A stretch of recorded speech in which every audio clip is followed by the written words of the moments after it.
द्वंद्व कहाँ तक पाला जाए, युद्ध कहाँ तक टाला जाए, द्वंद्व कहाँ तक पाला जाए, युद्ध कहाँ तक टाला जाए, तू भी है राणा का वंशज, फेंक जहाँ तक भाला जाए, दोनों ओर लिखा हो भारत, दोनों ओर लिखा हो भारत, सिक्का वही उछाला जाए। नमस्कार, मैं हूँ शशांक पांडे और आज मेरे साथ हम बात करेंगे आखिर ऐसा क्या हो रहा है कि धीरे धीरे दिन ब दिन सनातन धर्म, हिंदू समाज पतन की ओर जा रहा है। और मैं अपने इस वीडियो बनाने से पहले एक चीज़ क्लियर कर दूं कि मेरा उद्देश्य किसी भी धर्म को, किसी भी मजहब को नीचा दिखाना या उसका मजाक उड़ाना नहीं है। हमारा बस खुद को, अपने समाज को एनालाइज करना है कि आखिर ऐसा क्या हो रहा है कि हम लोग पतन की ओर जा रहे हैं। जो हिंदुस्तान सोने की चिड़िया कहा जाता था और आज वो हिंदुस्तान किधर जा रहा है, हमारा समाज किस तरफ जा रहा है। हमारा बस उद्देश्य यही है कि हम इस पे चर्चा करें, हम अपने आप को देखें कि हम कहाँ जा रहे हैं। तो शुरू करने से पहले मैं आपको एक पिक्चर थी बॉर्डर, उसका एक डायलॉग आपको याद कराना चाहता हूँ कि उसमें एक डायलॉग था सुनील शेट्टी और अक्षय खन्ना के बीच में। हाँ, तो उसमें ये डायलॉग था कि जो है, जब अक्षय खन्ना जो है सुनील शेट्टी से कहता है कि हम दुश्मन को क्यों मारें, क्योंकि जो मेरा नाम नहीं जानता, मैं उससे कभी मिला नहीं, मैं उसको क्यों मारूं। तो ये जो सुनील शेट्टी होता है एक डायलॉग मारता है, जो डायलॉग का सबक आज हमारे समाज को लेना चाहिए। वो डायलॉग ये था कि हम इतने अच्छे बच्चे कि हम किसी पड़ोस की ज़मीन की तरफ देखते भी नहीं हैं, लेकिन इतने नालायक बच्चे भी नहीं हैं साहब जी कि कोई हमारी धरती माँ के सीने पे कदम रखे और हम चुपचाप खड़े देखते रहें। तो कहने का मतलब ये है कि बॉलीवुड के अंदर जिस तरह के पिक्चरें बन रही हैं, तमाम चीज़ें बन रही हैं, तो हमारे कहने का ये मतलब नहीं कि वो जो है जो अदर धर्म है, अदर मज़हब है, अदर लोग हैं, उनका मजाक उड़ाएं। हमारा बस कहने का मतलब ये है कि वो किसी का भी मजाक क्यों उड़ाएं और हर बार टारगेट हमारा हिंदू समाज क्यों होता है।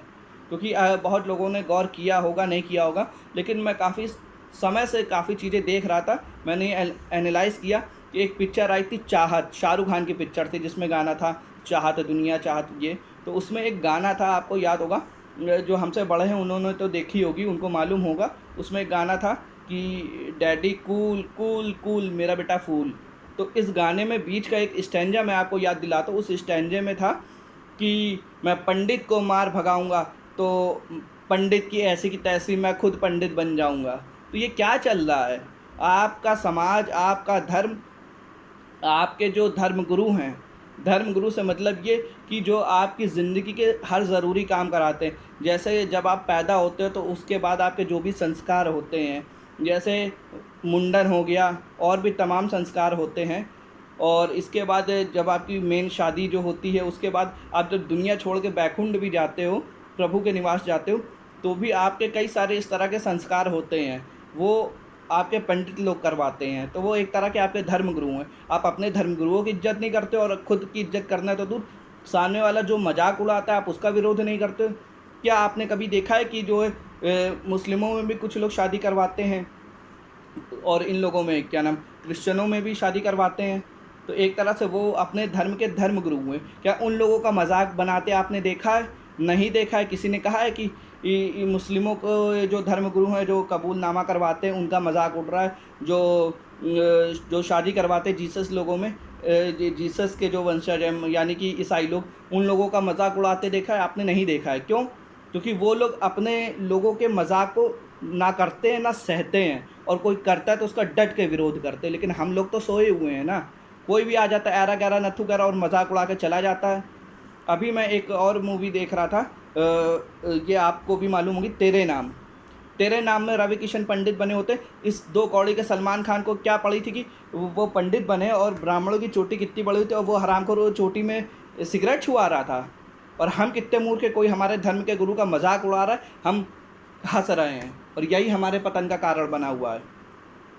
हम आगे बढ़ते, इसके बाद अभी एक मूवी आई थी, उस दो कौड़ी की मूवी को मैंने नहीं देखा, हमारे लोगों ने उस मूवी को सुपर डुपर हिट बना दिया। मैं बात कर रहा हूँ पीके मूवी की। मैं बात कर रहा हूँ दो कौड़ी के एक्टर आमिर खान की। उसने वो मूवी बनाई, उस मूवी में काम किया, और उस मूवी में आपने क्या देखा? उसकी हिम्मत हो गई कि हमारे जितने भी इष्ट देव हैं सब पे जो है लापता लिख के ये पोस्टर चिपका आ रहा है। इसकी औकात क्या है? हैं? लेकिन किसी ने डट के विरोध नहीं किया है, और उल्टा इसकी पिक्चर सुपर डुपर हिट हो गई क्योंकि हम विरोध के नाम पे थोड़ा बहुत हमने बोल दिया और बाद में हम खुद ही टिकट खरीद के खुद ही पिक्चर देख रहे हैं। भोले बाबा के कितने बड़े सब भक्त हैं, लेकिन वो भक्ति कहाँ चली गई जब ये 2 कौड़ी का एक आदमी बना हुआ है, भोले बाबा का पूरा गेटअप किए हुआ है, और ये उसका मजाक बना रहा है आमिर खान। विरोध नहीं कर पाए हम लोग, और ये हमारा विरोध ना करना इतना हम लोगों को भारी पड़ने लगा। ये 2 कौड़ी के जो बॉलीवुड के एक्टर लोग हैं, इनकी जो दबंगई कह दो या हरामीपना कह दो या नीचता कह दो, इस कदर आगे बढ़ चुकी है कि अभी एक एक्टर है, मैंने अभी कुछ दिन पहले वीडियो बनाया था, अनुष्का शर्मा, उसने हिंदू समाज और आपका जो ब्राह्मण समाज सीधे सीधे जो है इसी पे टारगेट किया है। इसने जो वेब सीरीज़ बनाई है पाताल लोक, जिससे पहले की वीडियो में आप मेरे देख सकते हैं। और दूसरी चीज़ ये क्या नाम इसका, 2 कौड़ी की वो एकता कपूर, जिसने तो पूरे हिंदू समाज को बर्बाद करने के लिए अगर किसी पे बहुत बड़ा महाभियोग चलना चाहिए तो इस पे चलना चाहिए। पहले उसने सास बहू चला के जो बुद्धि भ्रष्ट की नहीं की, वो तो एक अलग बात हो गई। ये इसकी इतनी हिम्मत हो गई कि इसने जो है फिर से अपनी जो वेब सीरीज़ जो बनाई, वैसे तो ये वेब सीरीज़ क्या बनाती है, एक तरह से ये मिनी पॉर्न कह दो वो बनाती है, क्योंकि खुद है जो इसकी मानसिकता है, जो इसके परिवार की मानसिकता है, वही काम ये करेगी। लेकिन अपनी गंदगी से इसने इंडियन आर्मी को क्यों जोड़ा, इसकी इस तरह से औकात बढ़ गई। उसने ना सिर्फ इंडियन आर्मी को बदनाम किया, बल्कि इंडियन आर्मी को, उनकी वर्दी को, उनकी फैमिली को बदनाम किया, सिर्फ इसलिए कि हम विरोध नहीं करते हैं। हमारे विरोध ना करने से पहले हमारे धर्म के गुरुओं का मजाक बनने लगा, हमारे ब्राह्मण समाज के लोगों का मजाक बनने लगा, फिर धीरे धीरे पूरे हिंदू समाज को इन्होंने टारगेट किया, और आज इनकी औकात इस कदर बढ़ गई कि ये इंडियन आर्मी को भी इन्होंने नहीं छोड़ा।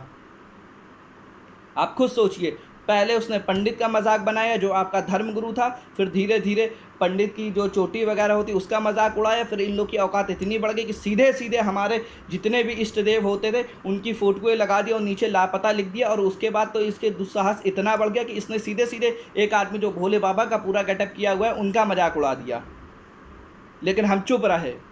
और इसके बाद अब तो बात यहाँ तक आ गई कि इंडियन आर्मी जो थी उसका भी इन्होंने मजाक बनाना शुरू कर दिया, लेकिन हम चुप हैं, और ये चुप्पी हम पे भारी पड़ेगी। मैं बस जगाने आया हूँ, मेरा कोई उद्देश्य नहीं कि मुस्लिम धर्मगुरुओं का और जो ईसाई धर्मगुरु हैं उनका मजाक बने, बिल्कुल नहीं बने, बनना भी नहीं चाहिए, क्योंकि वो अपने अपने धर्म के, अपने अपने मजहब के गुरु हैं, जो अपने अपने समाज को, मजहब को सही रास्ता दिखाते हैं, या गलत रास्ता जो भी दिखाते हैं वो उनका अपना निजी है, उनका मजाक उड़े ना उड़े ये अलग बात है। लेकिन हमारे धर्म के गुरुओं का मजाक उड़ा रहे हैं, और हम इतने बेशर्म हैं कि हम बड़ी बेशर्मी के साथ वो देख रहे हैं टिकट खरीद के, वाह मज़ा आ गई। उसी दिन स्टूडियो से वो सारी पिक्चरें उतारने के लिए हमने क्यों नहीं बवाल काटा कि जितनी भी पिक्चरें हैं जो हमें नहीं पसंद है हमें उसका डट के विरोध करना चाहिए। माना कि CAA NRC देश हित में है, समाज के हित में है, किसी भी देश के नागरिक के खिलाफ नहीं है। सरकारें, प्रशासन, शासन समझा समझा के थक गया, लेकिन इन लोगों का विरोध जारी है। इन लोगों ने प्रदर्शन किया, शाहीन बाग बनाए, जो कुछ भी किया, लेकिन इन लोगों ने विरोध किया। मैं ये नहीं कह रहा कि ये लोग ने विरोध अच्छा किया बुरा किया, ये बात की बात है, लेकिन इन लोगों को कोई चीज़ अच्छी नहीं लगी तो ये लोग सड़कों पर उतरे, इन लोगों ने विरोध किया। तो हमारा समाज क्यों नहीं विरोध करता है? हम लोग क्यों नहीं समाज में इकट्ठा होते हैं और जो चीज़ें हमारे खिलाफ़ हैं, जो हमारे मजाक बनाई जा रही है, हम उनका क्यों नहीं विरोध करते हैं? हम तो सही चीज़ के लिए खड़े होने के लिए कह रहे हैं। और आज भी अगर हम नहीं जाने तो वो दिन दूर नहीं जो हालत कश्मीर के अंदर कश्मीरी हिंदुओं का हुआ है। मैं आज कश्मीरी पंडित नहीं बोलूँगा, वो कश्मीरी हिंदू हैं, क्योंकि उनके वो भी भोलेनाथ के भक्त थे, जैसे हम भक्त हैं, आप भक्त हो। हमारे इष्ट देव का मजाक उड़ता है, हम चुप रह जाते हैं, यही हमारी सबसे बड़ी कमज़ोरी है। और वीडियो को ज़्यादा लंबा बहुत बढ़ाने मैं नहीं बैठा हूँ, मैं बस ये बताने जा रहा हूँ कि अभी भी वक्त है, जाग जाइए, नहीं तो अभी तो ये इतना दिखा रहे हैं। और आप ये मान के चलिए कि ये जो बॉलीवुड होता है यही समाज को काफ़ी हद तक दिशा निर्देश देता है, क्योंकि जो हम लोग बॉलीवुड पे देखते, जो हम लोग टीवी पे देखते, हमारी जो आने वाली पीढ़ी होती वहीं से शिक्षा लेके वहीं आगे बढ़ती है। कहीं ऐसा ना हो कि आपका वजूद मिट जाए, आपकी आने वाली पीढ़ी आपसे ये कहे कि क्या हम ऐसे थे, इससे अच्छा तो ये चीज़ है। तो इसलिए अपने आप को ज़िंदा रखिए, अगर ज़िंदा हैं तो विरोध करिए, क्योंकि मुर्दे तो पड़े रहते हैं, लेकिन जो ज़िंदा होते हैं विरोध वही करते हैं। जय हिंद, जय भारत, भारत माता की जय, वंदे मातरम।